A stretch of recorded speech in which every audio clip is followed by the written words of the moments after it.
Hello everyone, welcome back to Ninja Prep. This is Kapil Goyal. तो आप सभी का जो फिजिक्स का एग्ज़ाम है 12 जून को, तो अब सभी लोग आप प्रिपरेशन में लग रहे होंगे। कुछ टॉपिक्स थे जो रह गए थे, जो मुझे कराने थे। उसमें सबसे इम्पॉर्टेंट टॉपिक मैग्नेटोस्टैटिक्स, जो कि ईएमटी का एक टॉपिक है, वो रहा हुआ था। तो आज शाम जो 4 बजे वाली क्लास होनी होती है हमारी, वो नहीं हो पाएगी क्योंकि मैं इस काम के अंदर लग गया था, यानी कि मैग्नेटोस्टैटिक्स का मटेरियल बनाने में मैं लग गया था। तो उस वजह से वो 4 बजे वाली क्लास नहीं हो पाएगी। उसको मैं कल कर लूँगा, यानी कि जो प्रॉफिट लॉस वाला आपकी जो क्वेरी है वो कराना है, तो वो मैं कल कंप्लीट करा दूंगा आपको, है ना। बाकी तो अपने लेवल पे आप कर ही रहे होंगे प्रिपरेशन। तो ये जो लेक्चर है, इसके अंदर हम मैग्नेटिक जो है मैग्नेटोस्टैटिक्स, उसको जो उसके फॉर्मूला हैं उनको हम पढ़ने की कोशिश करेंगे। इतना डीप में जाने का टाइम है भी नहीं, तो फॉर्मूला जो है मेन इंपॉर्टेंट फॉर्मूलाज, केवल उन्हें ही हम देखेंगे। एक और चैप्टर रहा हुआ है पोलराइजेशन, वो भी मेरे को आपको जो है बताना है, तो वो शाम तक उसको भी मैं अपलोड कर दूंगा, पोलराइजेशन वाले चैप्टर को। बाकी जो क्लासेस जो शेड्यूल्ड है, यानी कि कल मैथमेटिकल फिजिक्स की होनी है, वो होगी ही शाम को। वही जो रीजनिंग और एप्टीट्यूड की क्लास होती है कल होगी। आज का थोड़ा सा जो शेड्यूल है वो डिस्टर्ब हो गया, रीजन बीइंग कि मैग्नेटोस्टैटिक्स और पोलराइजेशन वाला जो चैप्टर है मुझे फिनिश करना था। तो चलिए अब स्टार्ट करते हैं।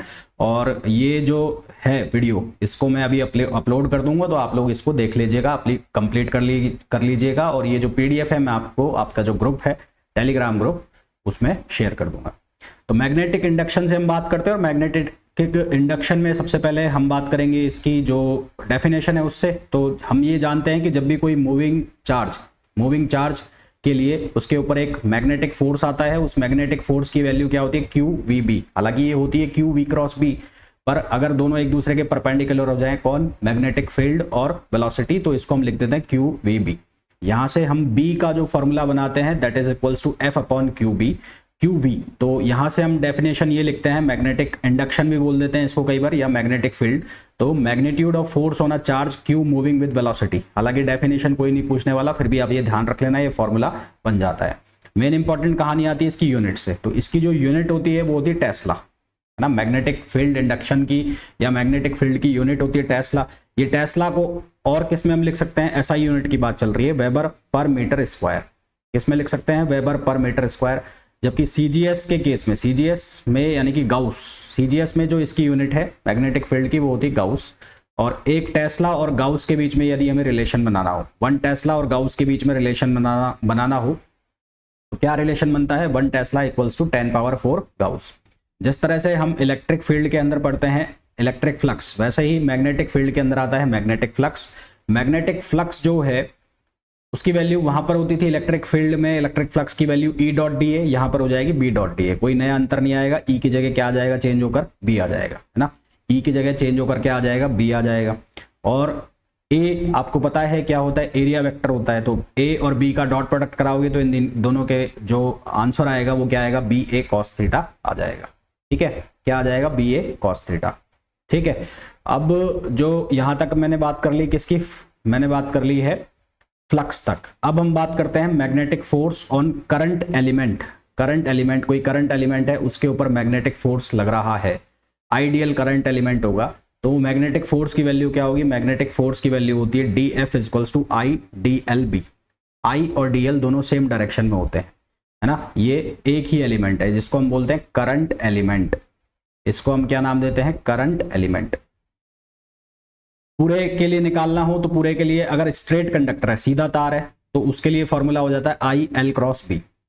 आई बाहर आ जाएगा, ये स्केलर क्वांटिटी हो गई, तो क्या आ जाएगा, एल क्रॉस बी। ये कब, जब ये स्ट्रेट वायर है। कब ये फॉर्मूला, जब ये स्ट्रेट वायर है। यदि ये एक करंट कैरिंग लूप है, लूप का मतलब इस तरह से बंद हो रहा है, तो ये जो डीएल वेक्टर है, डीएल वेक्टर, इस डीएल वेक्टर की वैल्यू हम कैसे निकालते हैं, ये डीएल वेक्टर मान लो ऐसा है, तो डीएल वेक्टर के लिए हम क्या करेंगे, स्टार्टिंग पॉइंट और लास्ट पॉइंट को पकड़ेंगे और उन दोनों के बीच की जो डिस्टेंस निकाल देंगे वो कहलाएगी डीएल, वो कहलाएगी डीएल। परंतु एक कोई सर्कुलर लूप है, तो सर्कुलर लूप में क्या होगा, ये यहां से चालू हुआ और घूमकर यहीं खत्म हो जाएगा। तो यहां से चालू हुआ और जहां पर गया वहीं पर खत्म हो गया, तो डीएल की वैल्यू क्या हो जाएगी, 0। तो एक सर्कुलर लूप के केस में डीएल वेक्टर क्या हो जाता है, 0। डीएल वेक्टर 0 हो जाता है, तो उसके केस में उस पर लगने वाला फोर्स क्या हो जाता है, 0 हो जाता है। यानी कि आप यहां से ये कह सकते हैं कि क्लोज्ड स्टेडी करंट लूप में, क्लोज्ड स्टेडी करंट लूप के अंदर जो फोर्स है, जो फोर्स है उसकी वैल्यू क्या होती है, 0 होती है, यानी कि उसके अंदर कोई भी मैग्नेटिक फोर्स एक्सपीरियंस नहीं होता। अब एक लॉ आता है जिसको हम कहते हैं line integral of magnetic field, यानी कि बी डॉट डी एल अगर मैं कर दूं तो उसकी वैल्यू क्या होती है। तो उसके दो केस बनते हैं हमारे पास। एक केस ये बनता है कि जो लाइन इंटीग्रल है along the closed path that does not enclose the current carrying conductor, मतलब कि ये पाथ है, जो करंट है वो इस पाथ के ऊपर ही फॉलो कर रही है, इसके अंदर करंट नहीं है, इसके अंदर करंट नहीं है। तो ये कहानी ठीक वैसे ही हो गई जैसे हमने ऊपर पढ़ा। जो डीएल वेक्टर की वैल्यू है यहाँ पर क्या हो जाएगी, 0 हो जाएगी। डीएल वेक्टर की वैल्यू 0 हो जाएगी तो बी डॉट डीएल क्या आ जाएगा, यहाँ पर 0 आ जाएगा। तो अगर सिर्फ और सिर्फ इसकी जो लाइन बाउंड्रीज है, बाउंड्रीज के ऊपर ही करंट फ्लो कर रही है, उसके अंदर कोई भी करंट नहीं है, तो उस केस में जो लाइन इंटीग्रेशन है मैग्नेटिक फील्ड का वो 0 आ जाएगा। अगर अंदर भी कोई करंट एलिमेंट है, अगर लूप के अंदर भी कोई करंट एलिमेंट है, तो ये बन जाता है close integration B dot dl mu naught I. ये ठीक वैसे ही हो गया जैसे हमने पढ़ा था गाउस का नियम E dot D S equals to Q enclosed upon epsilon naught. अगर अंदर चार्ज है तो वो फ्लक्स किसी के बराबर है, नहीं तो वो किसके बराबर हो रहा था, 0। ठीक वैसे ही यहाँ पर अगर अंदर करंट है, इस सरफेस के अंदर करंट है, तो ये किसके बराबर हो गया, म्यू नॉट आई। ये अंदर जो करंट है ये वाली करंट है, ये वाली करंट है। जिस तरह से गाउसियन सरफेस वहां पर होती थी, यहाँ पे भी इसी तरह से एक सरफेस बनेगी जिसके अंदर करंट होनी चाहिए। इसको हम नाम देते हैं एम्पियर्स सर्किट लॉ, इसको हम नाम देते हैं एम्पियर्स सर्किट लॉ। जिस तरह से हमने फॉर्मूला पढ़ा, गाउस के दो फॉर्मूला थे, एक डिफरेंशियल फॉर्म और एक इंटीग्रल फॉर्म, वैसे ही इसका भी एक इंटीग्रल फॉर्म होगा और एक डिफरेंशियल फॉर्म होगा। तो ये वाला जो फॉर्म है, ये वाला फॉर्म, ये कौन सा फॉर्म है, इंटीग्रल फॉर्म है। ठीक है, ये जो फॉर्म है एम्पियर्स लॉ का, ये कौन सा फॉर्म है, इंटीग्रल फॉर्म है। अब आगे बढ़ते हैं। अब हमने एक चीज पढ़ी हुई है हमारी जूनियर क्लासेस के अंदर, और इवन आपने अपने बीएससी में भी पढ़ा होगा, करंट डेंसिटी। करंट डेंसिटी, इस करंट डेंसिटी को हम नाम देते हैं वॉल्यूम करंट डेंसिटी। क्या नाम देते हैं, वॉल्यूम करंट डेंसिटी। ठीक है, इस करंट डेंसिटी को हम नाम देते हैं वॉल्यूम करंट डेंसिटी, यानी कि करंट पर यूनिट परपेंडिकुलर एरिया। ये एरिया होना चाहिए परपेंडिकुलर एरिया, किसके, करंट के, perpendicular area to current, area to current. तो ये जो करंट और एरिया एलिमेंट एक दूसरे के परपेंडिकुलर होने चाहिए। तो ये J जो है ये कहलाता है वॉल्यूम करंट डेंसिटी, और यहां से इसका यूज करके आई डी में, आई जो बना था म्यू नॉट आई, उसमें आई की जगह J डॉट डी लिखेंगे, और फिर उसके बाद स्टोक्स लॉ लगाते हैं, तो हमारे पास ये फॉर्मूला बन के आता है curl of B equals to mu naught J, curl of B equals to mu naught J, और ये कहलाता है differential form of Ampere's law है भी। ये भी जो है एम्पियर्स लॉ है, पर ये कौन सा है, डिफरेंशियल फॉर्म। अब एक चीज याद करो, आपने इलेक्ट्रिक फील्ड के अंदर पढ़ा था curl of B, curl of E, electric field के अंदर आपने पढ़ा था curl of E equals to क्या होता है, 0 होता है ना। ये आपने पढ़ा था इलेक्ट्रिक फील्ड के अंदर, इलेक्ट्रिक फील्ड के अंदर आपने पढ़ा था curl of E equals to 0, और हमने ये बात की थी कि यदि किसी फील्ड का जो कर्ल है वो 0 है तो वो कंजर्वेटिव क्वांटिटी है। ठीक है, तो इसका मतलब इलेक्ट्रिक फील्ड कंजर्वेटिव क्वांटिटी थी, कंजर्वेटिव क्वांटिटी था कौन, इलेक्ट्रिक फील्ड। परंतु अगर आप यहां पर देखें तो कर्ल ऑफ B 0 नहीं हो रहा है, कर्ल ऑफ B 0 नहीं हो रहा है, इसका मतलब मैग्नेटिक फील्ड कंजर्वेटिव क्वांटिटी नहीं है। ठीक है, it is not a conservative quantity, it is not a conservative quantity. तो मैग्नेटिक फील्ड जो है वो कंजर्वेटिव क्वांटिटी नहीं है, जबकि इलेक्ट्रिक फील्ड जो है वो कंजर्वेटिव क्वांटिटी है। फिर हम बात करते हैं इसका डाइवर्जेंस निकालने की, divergence of B, divergence of B निकालना है हमें। डाइवर्जेंस ऑफ E हमने जब निकाला था तो हमारे पास लॉ बन गया था, क्या लॉ बन गया था, minus rho upon epsilon not, जिसको हमने गाउस का डिफरेंशियल फॉर्म नाम दिया था। डाइवर्जेंस ऑफ B बेसिकली, या डाइवर्जेंस ऑफ E, किसी भी वेक्टर का जब आप डाइवर्जेंस निकाल रहे हैं तो वो है क्या, वो फ्लक्स अपॉन वॉल्यूम के बराबर है। तो फ्लक्स किसका कितना हो गया, B डॉट DA और इंटू B।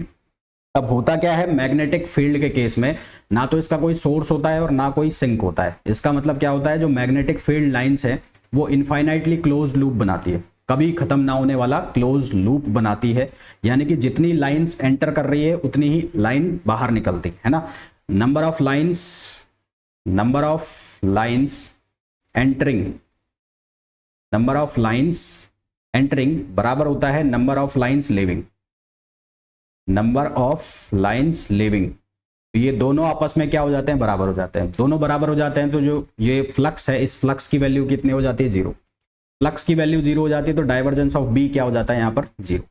और मैंने आपको शायद कभी बताया हुआ है ये, जब हमने मैथमेटिकल फिजिक्स पढ़ा था कि यदि किसी वेक्टर क्वांटिटी का डाइवर्जेंस अगर 0 आ रहा है तो वो क्या बनाएगा, सोलेनोइड बनाएगा। तो ये क्या बनाएगा, मैग्नेटिक फील्ड बनाता भी है, तो ये क्या बनाएगा, सोलेनोइड बनाएगा।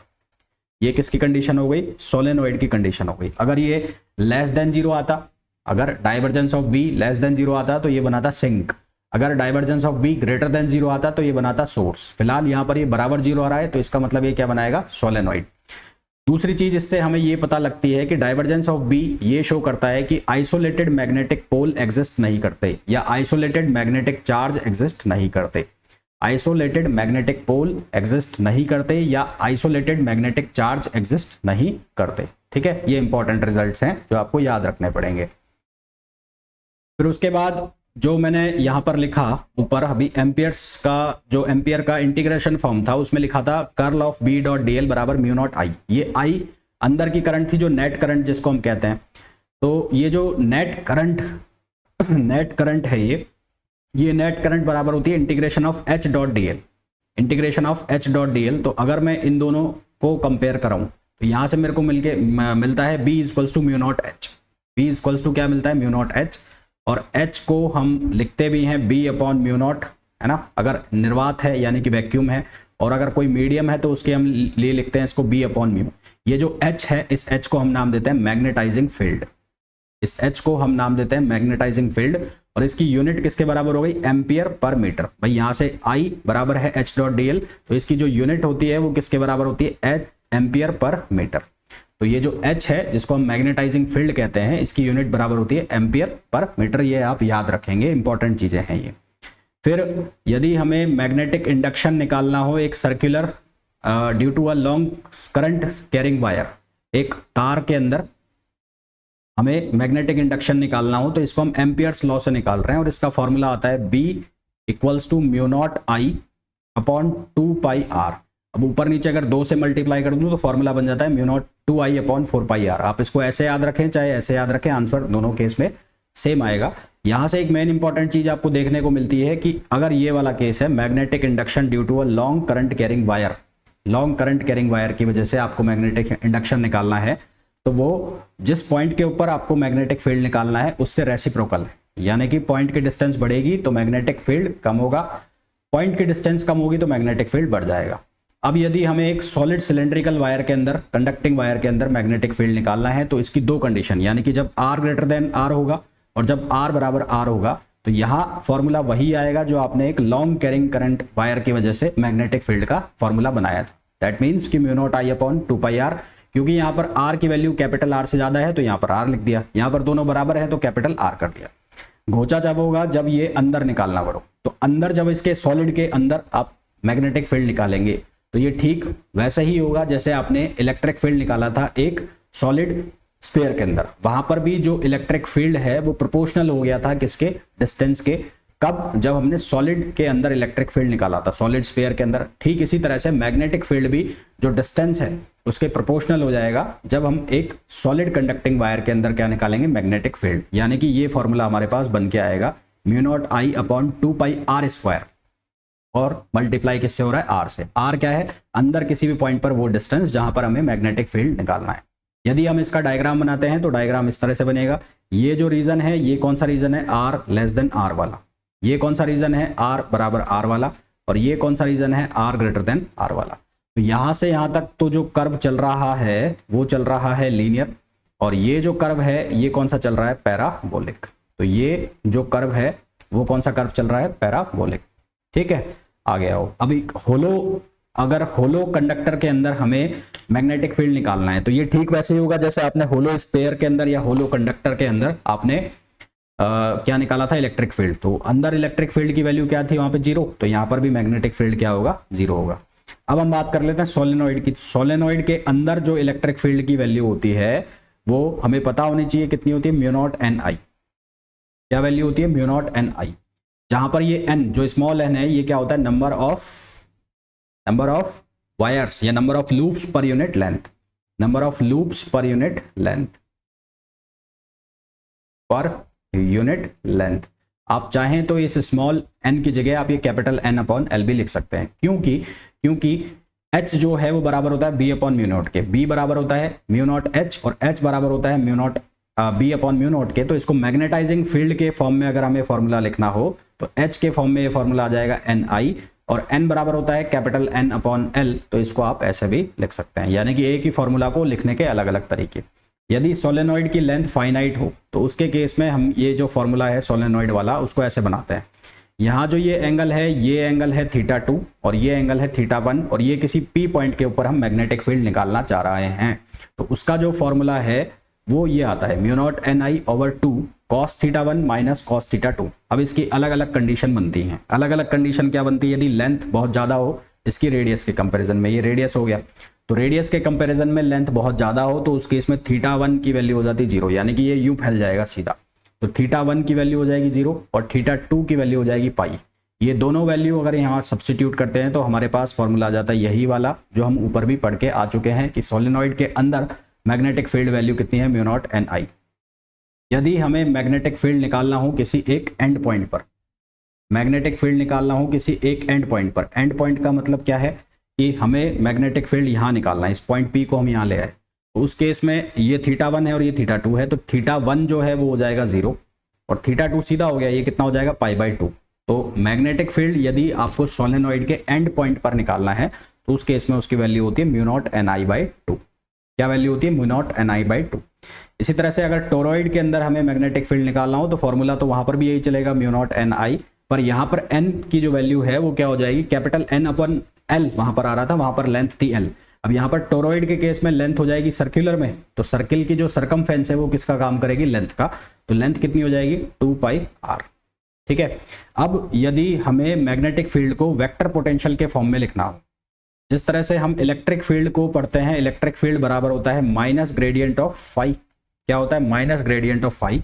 वैसे हम मैग्नेटिक फील्ड को नहीं लिख सकते, मैग्नेटिक फील्ड को हम किसी स्केलर पोटेंशियल के ग्रेडियंट के फॉर्म में नहीं लिख सकते। तो मैग्नेटिक फील्ड को जो हम लिखते हैं वो किसके फॉर्म में लिखते हैं, वेक्टर पोटेंशियल के फॉर्म में लिखते हैं। वेक्टर पोटेंशियल के केस में जो वेक्टर पोटेंशियल है उसको हम कहते हैं ए। तो ये जो ए है ये क्या कहलाता है, वेक्टर पोटेंशियल कहलाता है। वेक्टर पोटेंशियल का यदि कर्ल कर दो, यदि वेक्टर पोटेंशियल का कर्ल कर दो तो यहां पर मिलेगा मैग्नेटिक फील्ड। इलेक्ट्रिक फील्ड के केस में आपने स्केलर पोटेंशियल का आपने क्या किया था, ग्रेडियंट। मैग्नेटिक फील्ड के केस में वेक्टर पोटेंशियल का आपको क्या करना पड़ेगा, कर्ल करना पड़ेगा, तो आपको मिलेगा मैग्नेटिक फील्ड, है ना। एक रिलेशन है, ये याद रखना। फिर आप जानते हैं कि डाइवर्जेंस ऑफ B बराबर 0 होता है, तो B की वैल्यू, ये वाली वैल्यू यहाँ पे सब्स्टिट्यूट करेंगे। फिर यहाँ पर आइडेंटिटी आप लगाओगे A cross B cross C वाली, तो यहाँ पर सब कुछ सॉल्व करने के बाद आपके पास ये फॉर्मूला बनेगा। डायरेक्ट मैं फॉर्मूला पे आ जाता हूँ, ये वाला, ये फॉर्मूला बनेगा जिसको आप कहेंगे वेक्टर पॉइसन इक्वेशन। जिस तरह से आपने इलेक्ट्रिक फील्ड में पढ़ा था del square phi equals to minus rho upon epsilon naught, है ना, rho upon epsilon naught, Q upon epsilon naught, ये इक्वेशन बनी थी। और जब इसको हमने बोला था कौन सी इक्वेशन, इसको बोला था हमने पॉइसन इक्वेशन। इसी तरह से यहाँ पर हमने क्यू को 0 कर दिया था तो डेल स्क्वायर फाई 0 हो गया था, वो बन गया था लाप्लास इक्वेशन। सिमिलरली यहाँ पर अगर 0 हो जाए जे, इफ जे का मतलब वॉल्यूम करंट डेंसिटी, वो क्या हो जाए 0, तो डेल स्क्वायर ए बराबर हो जाएगा 0 के, तो इसको हम बोल देंगे Laplace equation, vector Laplace equation. ठीक है, ये पूछ लिया जाता है आपसे, Laplace vector equation, vector Laplace equation magnetic field के लिए, या फिर पॉइसन इक्वेशन। तो पॉइसन इक्वेशन ये हो गई। हमने पोटेंशियल को डिफाइन किया था, हमने पॉइसन इक्वेशन ये पढ़ा था minus rho upon epsilon not. तो यहाँ से जो फाई है पोटेंशियल क्या था, के क्यू अपॉन आर। अगर वॉल्यूम डेंसिटी है तो वॉल्यूम डेंसिटी में क्यू को क्या लिखते हैं, रो इंटू डीवी। तो ये जो है क्या लिखा हुआ है, क्यू लिखा हुआ है। तो इसी तरह से यहाँ पर हमें अगर वेक्टर पोटेंशियल डिफाइन करना हो इसको कंपेयर करते हुए, तो यहाँ पर क्या होता है 1/4 पाई एप्सिलॉन नॉट, यहाँ पर क्या हो जाएगा म्यू नॉट अपॉन 4 पाई। यहाँ पर ये क्या है, वॉल्यूम करंट डेंसिटी से आपने बनाया चार्ज, वॉल्यूम चार्ज डेंसिटी से बनाया आपने चार्ज, तो वॉल्यूम करंट डेंसिटी से आप बनाओगे करंट, यानी कि J डॉट dV आप करोगे तो वो क्या देगा, करंट देगा। किसकी वैल्यू देगा, करंट की, IDL की वैल्यू देगा, है ना। तो यहां से आपके पास क्या बन जाएगा, ये जो एक्सप्रेशन आ गया, ये किसका आ गया, वेक्टर पोटेंशियल का एक्सप्रेशन आ गया। अब जो मैंने यहां पर बातें की वॉल्यूम करंट की बात की मैंने, तो वॉल्यूम करंट मैंने आपको बताया कि ये करंट डेंसिटी भी है, ये क्या है, I अपॉन परपेंडिकुलर एरिया। यहाँ से DI आप लिख सकते हैं, अगर आपको एक एलिमेंट के लिए निकालना है तो वो हो जाएगा JDA। और पूरे का निकालना है तो I equals to J d A हो जाएगा। अब यहाँ पर क्या लिखा हुआ है, यहाँ पर लिखा हुआ है जे डी वी, तो अगर इसको लेंथ से मल्टीप्लाई करा दो तो नीचे भी लेंथ से मल्टीप्लाई करना पड़ेगा। तो मैंने आपको कहा कि ये जो चीज़ है कन्वर्ट क्या होकर बन जाएगी आईडीएल। आईडीएल क्या होता है, करंट एलिमेंट, और उसकी वजह से ही मैग्नेटिक फील्ड आता है। जिस तरह से वहां पर चार्ज की वजह से आता है उसी तरह से यहाँ पर किसकी वजह से आएगा, करंट एलिमेंट की वजह से। तो ये जब हम इसको फर्दर सॉल्व करते हैं तो हमारे पास वॉल्यूम करंट या करंट डेंसिटी, वॉल्यूम चार्ज, ये जो रो है, रो का मतलब है वॉल्यूम चार्ज और वी का मतलब है वेलोसिटी, इनके बीच में एक रिलेशन बनता है जे इक्वल्स टू रो वी। जिस तरह से वॉल्यूम करंट होती है उसी तरह से एक करंट होती है जिसको कहते हैं सरफेस करंट। वॉल्यूम करंट बराबर होती है करंट पर यूनिट परपेंडिकुलर एरिया, और जो सरफेस करंट है वो बराबर होती है करंट पर यूनिट लेंथ। क्या होती है, करंट पर यूनिट परपेंडिकुलर लेंथ। ये कौन सी लेंथ है, परपेंडिकुलर लेंथ है। जिस तरह से वहां मैंने लिखा D I equals to J dot D V, जो जे डॉट डी है इसी तरह से यहाँ भी लिख सकता हूँ। तो यहाँ से जब आप इसको सॉल्व करते हैं तो के रो के सिग्मा और वी, सिग्मा का मतलब है सरफेस चार्ज डेंसिटी, सिग्मा का मतलब क्या है, सरफेस चार्ज डेंसिटी, और ये वी का मतलब क्या है, वेलोसिटी। तो ये इनके बीच में एक क्या बन जाता है, रिलेशन बन जाता है। फिर हम बात कर लेते हैं बायो सावर्ट लॉ। मैं डायरेक्ट फॉर्मूला लिख रहा हूँ बायो सावर्ट लॉ का। तो बायो सावर्ट लॉ का जो फॉर्मूला बनता है आपका वो क्या बन गया, mu naught I upon 4 pi d. हालांकि एक्चुअल में लॉ ये होता है mu naught I D l, है ना, upon 4 pi are square, 4 pi are square, और d L cross r sine theta कर दो आप, तो यहाँ से फिर ये बन जाएगा D L R sine theta, है ना, 4/4 पाई आर स्क्वायर। ये हमारे पास फॉर्मूला होता है जिसको हम अलग अलग फॉर्म में लिखते हैं। तो यहाँ से जब इस फॉर्मूला को आप सॉल्व करते हो तो एक तो ये फॉर्मूला बन जाता है sine theta 1 plus sine theta 2। कैसे बन जाता है, आप यहाँ पर कोई पॉइंट लेते हैं, यहाँ इस पॉइंट के ऊपर आपको मैग्नेटिक फील्ड निकालना होता है। डी कौन सी डिस्टेंस होती है, ये वाली डिस्टेंस होती है परपेंडिकुलर। यहाँ से आप थीटा 1 और थीटा 2 वैल्यू लेते हैं, और ये वैल्यू जो आपकी है फाई, ये फाई। तो अगर आप फाई के फॉर्म में लिखोगे तो ये फॉर्मूला चलेगा, ये वाला, यहाँ से अगर एंगल मेजर कर रहे हैं, और अगर आप यहाँ से और यहाँ से मेजर कर रहे हैं तो ये एंगल फॉर्मूला चलेगा sine theta 1 plus sine theta 2, है ना। ये ध्यान रखना कि आप एंगल कहाँ से मेजर कर रहे हैं, और ये एंगल ऐसे मेजर होते हैं। एक अगर एंगल ऐसे मेजर होगा तो एक एंगल ऐसे मेजर होगा, उल्टे मेजर होंगे, दोनों एक ही डायरेक्शन में नहीं होंगे। इसके दो केस बनते हैं। एक केस बनता है कि for infinite length, infinite wire, जो लेंथ का वायर है उसके लिए आपको किसी उसके सामने स्थित किसी पॉइंट पर मैग्नेटिक फील्ड निकालना है। तो उस केस में थीटा 1 और थीटा 2 दोनों की वैल्यू 90 डिग्री हो जाती है। तो साइन थीटा 1 भी 90, साइन थीटा 2 भी 90, मिलकर दोनों क्या दे देंगे, 2। तो फॉर्मूला बन जाएगा ये वाला, जो कि इंपॉर्टेंट है, जो कि हम पहले भी निकाल के आ चुके हैं जब हमने एम्पियर्स लॉ से निकाला था। इसी तरह से एक कंडीशन बनता है semi infinite wire. Semi infinite wire का मतलब जिस तरह से हमने सोलेनॉइड के केस में जो पॉइंट है उसको सोलेनॉइड के एक एंड पर रख दिया था, उसी तरह से यदि पॉइंट को जो वायर है उसके एक एंड के सामने रख दिया जाए तो एक एंगल 0 हो जाएगा और एक एंगल 90 डिग्री हो जाएगा। तो उस केस में जो फॉर्मूला है हमारा मैग्नेटिक फील्ड का वो बन जाएगा mu naught I upon 4 pi D. हमें एक magnetic field at the centre of current carrying circular wire, circular wire के लिए अगर हमें मैग्नेटिक फील्ड निकालना है तो उसका फॉर्मूला आ जाता है mu naught I upon 2a। ए क्या होती है, रेडियस ऑफ, ए बराबर क्या होता है, radius of circle, radius of circle. इसी तरह से हमें एक सर्कुलर आर्क के लिए, ठीक है, magnetic field due to circular arc, तो सर्कुलर आर्क के लिए मैग्नेटिक फील्ड निकालेंगे तो वो फॉर्मूला लगाओगे कौन सा, mu naught I D L cross r vector, cross हटाओगे तो आर साइन थीटा बनेगा और नीचे आर से एक आर कटेगा, तो mu naught I D L cross R upon 4 pi R cube. क्योंकि डी एल और आर, ये सीधा आर होगा और ये डी एल होगा, तो एक दूसरे के परपेंडिकुलर होते हैं। तो इसको सिंप्लीफाई करते हो तो आर्क के लिए जो मैग्नेटिक फील्ड का फॉर्मूला बनता है वो बनता है mu naught I upon 4 pi R, जो कि वैसा ही है, और इसमें मल्टीप्लाई हो जाता है थीटा। थीटा क्या होता है, आर्क एंगल होता है। जो आर्क एंगल है वो किसके बराबर होता है, एंगल इनटू रेडियस। भाई आर्क लेंथ जो होती है, आर्क लेंथ, आर्क लेंथ वो बराबर होती है एंगल इनटू रेडियस, जो कि मैंने यहाँ रखा है। यहाँ उस एंगल को अगर मैं अल्फा बोल रहा हूँ तो अल्फा इंटू आर, आर से आर कैंसिल हो जाएगा तो ये बचेगा एंगल, और पूरा एंगल जो घूमकर यहाँ से यहाँ तक कितना हो जाता है, थीटा हो जाता है। तो कुल मिलाकर ध्यान रखना कि आपको यहाँ पर एंगल की वैल्यू रखनी है। ये एंगल जो मेजर होगा ये इसके अंदर वाला एंगल होगा, ये वाला एंगल, ये एंगल नहीं होगा। ये कौन सा एंगल होगा, ये वाला एंगल होगा, ये ध्यान रखना आप, ठीक है। फिर ये जो बायो सावर्ट लॉ है, क्योंकि हमने 3 तरह की करंट पढ़ ली है, एक पढ़ ली हमने सरफेस करंट, एक पढ़ ली हमने वॉल्यूम करंट, और एक हमारे पास जो लाइन करंट होती है वो होती है तो अगर मेरे को बायो सावर्ट लॉ को इन अलग अलग फॉर्म्स में लिखना हो तो कैसे लिखेंगे? सभी में कॉमन आएगा mu naught I upon 4 pi R. भाई म्यू नॉट अपॉन 4 पाई यहाँ पर भी है, म्यू नॉट अपॉन 4 पाई यहाँ पर भी, और म्यू नॉट अपॉन 4 पाई यहाँ पर भी है।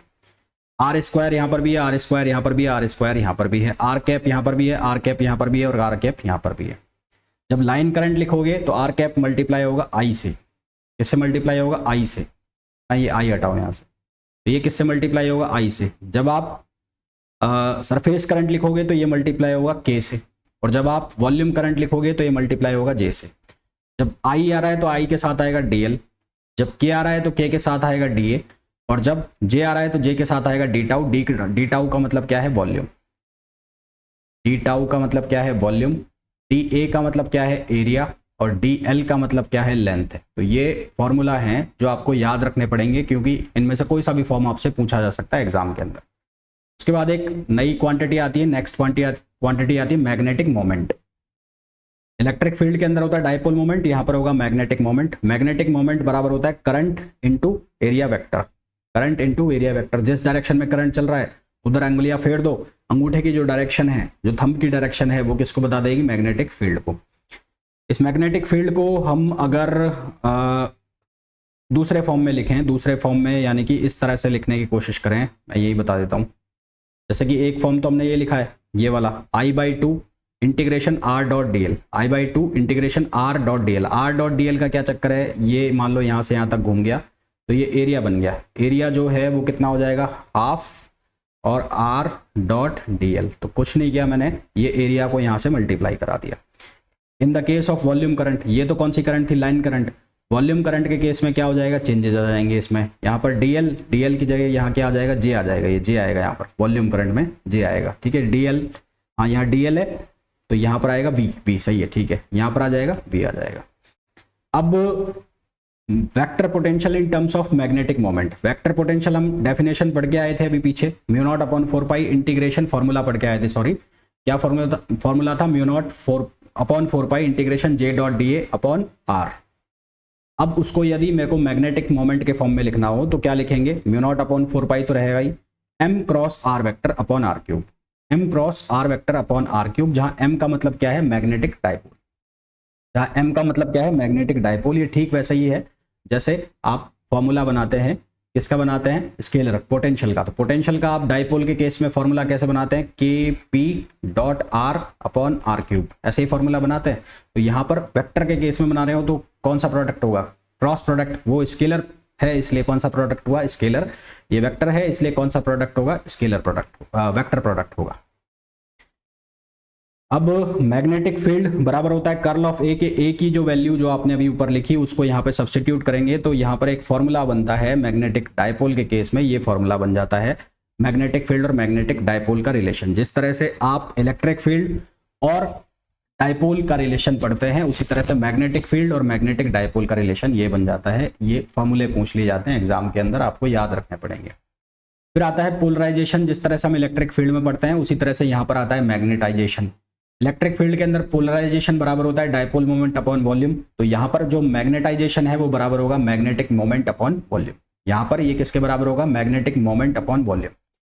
जिस तरह से एब्सेंस ऑफ इलेक्ट्रिक फील्ड में जितने भी डाइपोल मोमेंट है वो रैंडमली अरेंज होते हैं, तो नेट इलेक्ट्रिक फील्ड की वैल्यू या नेट डाइपोल मोमेंट की वैल्यू क्या हो जाती है? जीरो, जिसकी वजह से जो नेट इलेक्ट्रिक फील्ड जीरो। इसी तरह से यदि कोई एक्सटर्नल मैग्नेटिक फील्ड नहीं लगा हुआ है तो जितने भी मैग्नेटिक मोमेंट है वो रैंडमली अरेंज होंगे, तो नेट मैग्नेटिक मोमेंट जीरो हो जाएगा। नेट मैग्नेटिक मोमेंट क्या हो जाएगा? जीरो, ठीक है, और उसकी वजह से इलेक्ट्रिक फील्ड जीरो। परंतु यदि उनको एक्सटर्नल इलेक्ट्रिक फील्ड में रख दिया जाता है डाइपोल मोमेंट को, तो वो एक सीधी लाइन में अरेंज हो जाते हैं जिसकी वजह से उसके अंदर एक नेट डाइपोल मोमेंट आ जाता है। ठीक वैसे ही यदि इनको एक एक्सटर्नल मैग्नेटिक फील्ड के अंदर रख दिया जाए तो यहाँ पर सभी एक डायरेक्शन में अलाइन हो जाएंगे जैसा कि यहाँ पर दिखा हुआ है। तो उस केस में क्या आएगा? वहाँ पर जब वो मैग्नेटाइजेशन हो जाएगा तो यहाँ पर एक मैग्नेटिक फील्ड एग्जिस्ट करेगा। ठीक है, ये सेम कहानियाँ चल रही है जैसे इलेक्ट्रिक फील्ड में चलती है, जैसे मैग्नेटिक फील्ड में। इलेक्ट्रिक फील्ड में पढ़ते हो आप बाउंड चार्ज, मैग्नेटिक फील्ड में पढ़ोगे आप बाउंड करंट। इलेक्ट्रिक फील्ड में बाउंड चार्ज क्या होता है? जब उसको एक्सटर्नल फील्ड में रखा जाता है तो वहां पर मटेरियल का अंदर से एक चार्ज आ जाता है, मटेरियल की खुद की वजह से चार्ज आ जाता है, जिसको हम कहते हैं, क्या कहते हैं? बाउंड चार्ज कहते हैं। बाउंड चार्ज मटेरियल का खुद का चार्ज होता है, वो अलग से नहीं आता, जबकि फ्री चार्ज जो होता है वो मटेरियल के ऊपर बाहर से डाला गया चार्ज होता है। ठीक उसी तरह से बाउंड करंट जो अंदर मटेरियल के जनरेट हो गई, that is known as bound current. Free current जो बाहर से डाली जाएगी, बैटरी की हेल्प से आएगी। तो बाउंड करंट जो अंदर वाले जो चार्ज हैं उनकी वजह से जो जनरेट हुई, that is known as bound current. Bound charge के केस में हम दो केस पढ़ते थे, एक वॉल्यूम बाउंड चार्ज और एक surface bound charge. Surface bound charge जो सरफेस के ऊपर हो, वॉल्यूम बाउंड चार्ज जो अंदर तक हो। सरफेस बाउंड चार्ज कब कंसिडर होता था? जब जो पोलराइजेशन था यूनिफॉर्म था। जब पोलराइजेशन नॉन यूनिफॉर्म था तो दोनों कंसिडर होते थे, सरफेस भी और बाउंड भी। ठीक उसी तरह से सरफेस बाउंड करंट कब कंसिडर होगी? जब मैग्नेटाइजेशन क्या होगा? यूनिफॉर्म होगा। परंतु जब मैग्नेटाइजेशन नॉन यूनिफॉर्म होगा तो दोनों ही कंसिडर होंगे, सरफेस बाउंड करंट भी और वॉल्यूम बाउंड करंट भी। वहां पर हमने फॉर्मूला पढ़े थे, किसके फॉर्मूला पढ़े थे? सरफेस बाउंड चार्ज के और वॉल्यूम बाउंड चार्ज के। सरफेस बाउंड चार्ज को जो जिसकी वैल्यू आई थी सिग्मा एस, उसको मैंने लिखा था एम का मतलब है यहाँ मैग्नेटाइजेशन, वहां पर था पोलराइजेशन, और ये था किसके बराबर? डॉट प्रोडक्ट था वहां पर, डॉट प्रोडक्ट और नीटा कैप, है ना, डॉट प्रोडक्ट नीटा कैप। ये था सरफेस बाउंड चार्ज के लिए पोलराइजेशन के साथ। यहां पर सरफेस बाउंड करंट का मैग्नेटाइजेशन के साथ क्या रिलेशन है? यहां पर क्रॉस प्रोडक्ट हो जाएगा, ये नीटा कैप मतलब उसकी डायरेक्शन। वहां पर वॉल्यूम बाउंड चार्ज के लिए आपने क्या लिखा था? वहां पर लिखा था gradient of P, gradient of P बराबर था minus rho B, gradient of P बराबर था माइनस रो बी। ये आपने किसके लिए लिखा था वहां पर? ये आपने लिखा था बाउंड चार्ज के लिए, पोलराइजेशन के, क्योंकि यहां पर मैग्नेटाइजेशन है तो, और दूसरा क्या है? वेक्टर क्वांटिटी है, तो यहां पर क्या हो जाएगा? कर्ल ऑफ मैग्नेटिक फील्ड बराबर हो जाएगा सिग्मा पी के। तो ये सारी चीजें एक दूसरे के सिमिलर चल रही हैं, और आप इनको इसी तरह से याद करेंगे तो आप जल्दी याद कर पाएंगे, बहुत बेनिफिशियल होगा आपको ऐसे याद करना। आगे बढ़ते हैं। अब Ampere's law for magnetic material, जिस तरह से इलेक्ट्रिक फील्ड के अंदर Gauss law for electric matters या मटेरियल्स के लिए आया था, उसी तरह से एम्पियर्स लॉ आएगा मैग्नेटिक मटेरियल के लिए। वहां पर जो चार्ज था वो दो चार्ज का सम बन गया था, चार्ज डेंसिटी, दो चार्ज की डेंसिटी की सम बन गई थी, एक फ्री और एक बाउंड। वैसे ही यहां पर भी जो करंट है, दो करंट का सम बन जाएगा, एक बन जाएगा फ्री करंट और एक बन जाएगा बाउंड करंट। ठीक है। Curl of H, curl of B बराबर होता है म्यू नॉट जे। भाई फॉर्मूला आपने यही पढ़ा है, curl of B equals to mu naught J. अब ये जे की जगह मैं ये पूरी वैल्यू डालूंगा, ये वाली यहाँ पर, और बी का बी लिखा रहने दूंगा। अब जे एफ और जे बी की वैल्यू मैं कहाँ से लाऊंगा? जे बी की वैल्यू मैं ये वाली वैल्यू उठा के ले आऊंगा। कौन सी वाली? कर्ल ऑफ एम वाली। फिर इसको मैं जब पूरे को सॉल्व करूंगा तो मेरे पास ये वाली इक्वेशन बन जाएगी, curl of H equals to J F. यहां अगर इलेक्ट्रिक फील्ड में देखो तो इलेक्ट्रिक फील्ड में ये इक्वेशन बनी थी, डाइवर्जेंस ऑफ डी, डी मतलब इलेक्ट्रिक डिस्प्लेसमेंट वेक्टर। ये बराबर हुआ था किसके? ये बराबर हुआ था तुम्हारा रो एफ फ्री चार्ज के। और दूसरा तुम्हारा बना था ये वाला formula, D dot D S बराबर बना था क्यू एफ के, यहां क्या बन रहा है? एच डॉट डी एल बराबर I F, H dot D L बराबर आई एफ, ये फॉर्मूला बन रहा है। तो सारी चीजें लगभग सिमिलर बन रही हैं, बशर्ते कि आप इनको कोरिलेट कर पाएं। कोरिलेट तभी कर पाएंगे जब आपने पहली वाली चीजें पढ़ी होंगी। अगर पहली वाली चीजें पढ़ी हैं तो आप फॉर्मूलाओं को आराम से रिलेट भी कर पाएंगे, यानी कि आप एक फॉर्मूला भूल भी जाते हैं तो दूसरा आपको ऑटोमेटिकली ध्यान आ जाएगा कि हाँ ये ऐसे चल रहा है। एच का मतलब होता है मैग्नेटाइजिंग फील्ड, जो मैं आपको बता चुका हूं। वहां पर भी हमने पढ़ा था मैग्नेटिक सस्पेक्टेबिलिटी, यहां पर भी हम पढ़ रहे हैं क्या? वहां पर हमने पढ़ा था इलेक्ट्रिकल सस्पेक्टेबिलिटी, यहां पर हम पढ़ रहे हैं मैग्नेटिक सस्पेक्टेबिलिटी। इलेक्ट्रिकल सस्पेक्टेबिलिटी में हमने पढ़ा था पोलराइजेशन लीनियर मटेरियल के लिए प्रोपोर्शनल है किसके? इलेक्ट्रिक फील्ड के। यहां पर पोलराइजेशन की जगह क्या आ गया? मैग्नेटाइजेशन। मैग्नेटाइजेशन प्रोपोर्शनल है मैग्नेटाइजिंग फील्ड के, जो कि है एच। प्रोपोर्शनल का निशान हटेगा तो एक कांस्टेंट आएगा जिसको हम कहेंगे मैग्नेटिक सस्पेक्टेबिलिटी। वहां पर उसको हमने कहा था इलेक्ट्रिकल सस्पेक्टेबिलिटी, ये है मैग्नेटिक सस्पेक्टेबिलिटी। वो भी मैटर की प्रॉपर्टी थी, ये भी मटेरियल की प्रॉपर्टी है। उसकी वैल्यू भी डिपेंड करती थी कौन सा मटेरियल यूज हो रहा है, इसकी वैल्यू भी डिपेंड करेगी कौन सा मटेरियल यूज हो रहा है। ठीक है, आगे आ जाओ। वहां पर हमारा फॉर्मूला बना था, वहां पर इलेक्ट्रिक फील्ड के केस में फॉर्मूला बना था mu r equals to 1 plus chi E. यहां पर फॉर्मूला बन गया 1 mu r equals to 1 plus chi M, same formula है। अब तीन तरह के मैग्नेटिक मटेरियल होते हैं, एक होता है डाईमैग्नेटिक, एक होता है पैरामैग्नेटिक और एक होता है फेरोमैग्नेटिक। यदि मटेरियल डाईमैग्नेटिक है तो वो इंडिपेंडेंट होता है टेम्परेचर से, यानी कि उसका जो काई की वैल्यू है, जिसको हम मैग्नेटिक सस्पेक्टेबिलिटी बोल रहे हैं, वो टेम्परेचर से इंडिपेंडेंट रहती है। परंतु डाईमैग्नेटिक मटेरियल ऐसे होते हैं जिनको यदि हम एक्सटर्नल मैग्नेटिक फील्ड के अंदर रख दें तो वो वीक मैग्नेटिक फील्ड की तरफ भागेंगे, यानी कि वो अपोज करते हैं। तो जो डाईमैग्नेटिक मटेरियल होते हैं उसकी जो मैग्नेटिक सस्पेक्टेबिलिटी होती है वो नेगेटिव होती है। क्या होती है? नेगेटिव होती है। परंतु इनकी जो परमिएबिलिटी होती है, परमिएबिलिटी कभी भी नेगेटिव नहीं होती, वो हमेशा पॉजिटिव होती है। पर डाईमैग्नेटिक के केस में उसकी वैल्यू पॉजिटिव तो रहेगी पर 1 से कम रहेगी, और सस्पेक्टेबिलिटी क्या होगी? नेगेटिव होगी। सुपरकंडक्टर ऐसे मटेरियल होते हैं जो प्योर डाईमैग्नेटिक होते हैं। सुपरकंडक्टर ऐसे मटेरियल होते हैं जो प्योर डाईमैग्नेटिक होते हैं। इनकी जो परमिएबिलिटी है वो क्या होती है? 0 होती है। इनकी जो परमिएबिलिटी है वो क्या होती है? 0 होती है। ठीक है। दूसरे आते हैं पैरामैग्नेटिक मटेरियल। पैरामैग्नेटिक मटेरियल जिनको अगर आप फील्ड के अंदर रख रहे हैं, मैग्नेटिक फील्ड के अंदर, तो वो उस डायरेक्शन में बढ़ेंगे, उस डायरेक्शन की तरफ अलाइन हो जाएंगे जिधर मैग्नेटिक फील्ड बढ़ रहा है। और इसके लिए क्यूरी ने एक रिलेशन दिया कि काई इक्वल्स टू C/T, यानी कि इनका जो मैग्नेटिक फील्ड है, इनका जो सस्पेक्टेबिलिटी है वो टेम्परेचर पर डिपेंड करता है। इनके लिए जो इनका परमिएबिलिटी है वो 1 से ज़्यादा होती है, और इनकी जो सस्पेक्टेबिलिटी है, मैग्नेटिक सस्पेक्टेबिलिटी है, उसकी वैल्यू भी पॉजिटिव होती है। फेरोमैग्नेटिक मटेरियल के लिए जो रिलेशन आता है काई का टेम्परेचर के साथ, ये आता है काई इक्वल्स टू C/T - 3 थीटा, जहां T थीटा होता है क्यूरी टेम्परेचर। क्यूरी टेम्परेचर वो टेम्परेचर होता है जिस पर फेरोमैग्नेटिक मटेरियल पैरामैग्नेटिक मटेरियल के अंदर चेंज हो जाते हैं।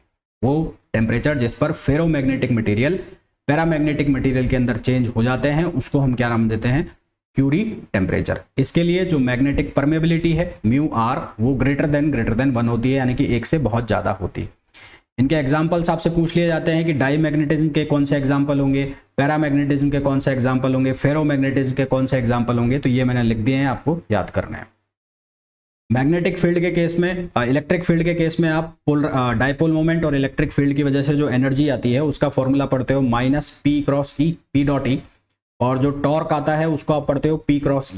ठीक उसी तरह से यहाँ पर एनर्जी का फॉर्मूला होगा M मतलब dipole moment, magnetic dipole, M.B, और जो टॉर्क आएगा वो पढ़ोगे आप M×B, है ना। टॉर्क पढ़ोगे आप M×B, और एनर्जी पढ़ोगे M.B। जैसे आप इलेक्ट्रिक फील्ड में पढ़ते थे P.E और P×E, ठीक वैसे ही कहानी है। वहां पर आप interaction energy of dipole moment पढ़ते थे, उसका फॉर्मूला आता था 1/4πε0 r³। यहाँ पर आएगा μ0/4πr³। वहां पर आता था P1.P2, यहाँ पर आएगा M1.M2। फिर आता था -3, वहां पर भी, यहाँ पर भी है P1.r⁻, यहाँ पर आएगा M1.r⁻। वहां आता था P2.r⁻, यहाँ पर आएगा M2.r⁻। तो सेम, बिल्कुल सेम टू सेम फॉर्मूला है, यानी कि इलेक्ट्रिक फील्ड के फॉर्मूला इधर रख लो, मैग्नेटिक फील्ड के फॉर्मूला इधर रख लो, दोनों याद होते चले जाएंगे। बाउंड्री कंडीशंस की बात कर लेते हैं। मैग्नेटिक फील्ड में जिस बाउंड्री कंडीशंस ठीक वैसे ही होंगी जैसे इलेक्ट्रिक फील्ड में, पर दोनों एक दूसरे के रिवर्स हैं, उल्टा हैं। कैसे? मैग्नेटिक फील्ड, इलेक्ट्रिक फील्ड के अंदर डिसकंटिन्यूटी थी जो, वो नॉर्मल डायरेक्शन में, और टेंजेंशियल डायरेक्शन में कोई भी डिसकंटिन्यूटी नहीं थी। परंतु मैग्नेटिक फील्ड के अंदर नॉर्मल डायरेक्शन में डिसकंटिन्यूटी नहीं होगी। नॉर्मल डायरेक्शन में दोनों आपस में क्या होंगे? इक्वल होंगे। परंतु टेंजेंशियल डायरेक्शन में यहाँ पर डिसकंटिन्यूटी होगी। टेंजेंशियल डायरेक्शन में यहाँ पर डिसकंटिन्यूटी होगी, और वो डिसकंटिन्यूटी किसके बराबर होगी? KF। KF का मतलब क्या है? Surface current. KF का मतलब क्या है? Surface current. ठीक है, तो ये आपको ध्यान रखना है। फिर लास्ट टॉपिक आता है हमारा इसमें, electromagnetic wave.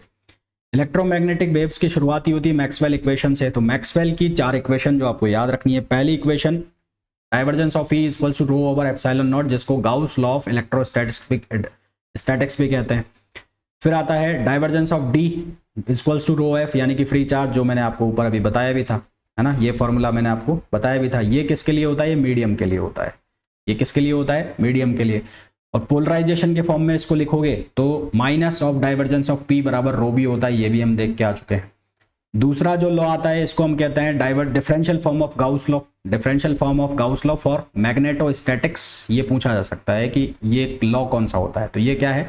Divergence of B equals to 0। Third आता है फेराडेज लॉ। तो फेराडेज लॉ क्या कह रहा है कि कर्ल ऑफ E बराबर क्या है? -del B/del T।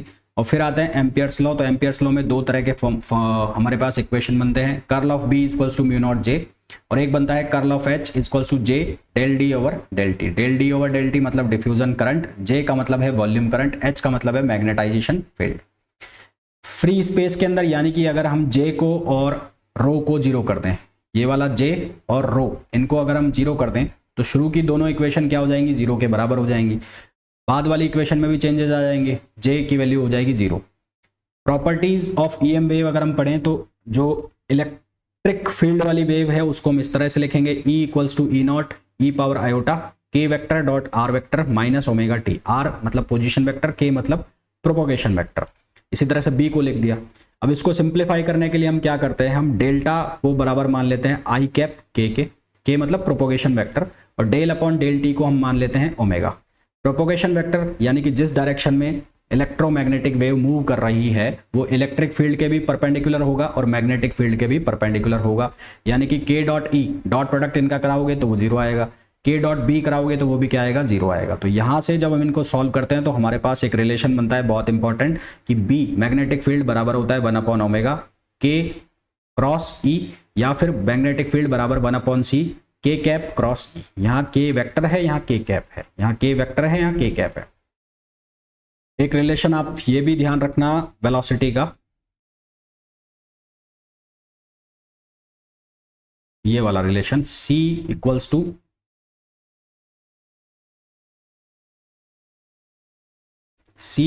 To one upon under root mu naught epsilon naught, ये वेलोसिटी हो गई लाइट की स्पीड। अगर मीडियम की बात करें तो मीडियम में क्या हो जाएगा, 1 अपॉन म्यू एप्सिलॉन, और अगर म्यू आर की बात यानी कि म्यू आर निकलवाया जाए तो वो कैसे निकलेगा, C अपॉन बी, यानी कि दोनों वैल्यूज को आप सब्स्टिट्यूट कर दोगे आंसर आ जाएगा। ठीक है, ये ध्यान रखेंगे आप दोनों formula. Energy density, energy density यानी कि एनर्जी पर यूनिट वॉल्यूम को हम कहेंगे एनर्जी डेंसिटी। इलेक्ट्रिक फील्ड के लिए एनर्जी डेंसिटी की वैल्यू ये है, मैग्नेटिक फील्ड के लिए एनर्जी डेंसिटी की वैल्यू ये है। तो टोटल एनर्जी क्या हुई, इन दोनों का सम UE plus UM। Vector form में लिखेंगे तो D डॉट E, E का मतलब है डिस्प्लेसमेंट, इलेक्ट्रिक डिस्प्लेसमेंट वेक्टर, और E का मतलब है इलेक्ट्रिक फील्ड। इसी तरह से H का मतलब है मैग्नेटाइजिंग फील्ड और B का मतलब है मैग्नेटिक फील्ड। ये इसका जनरल फॉर्म हो गया।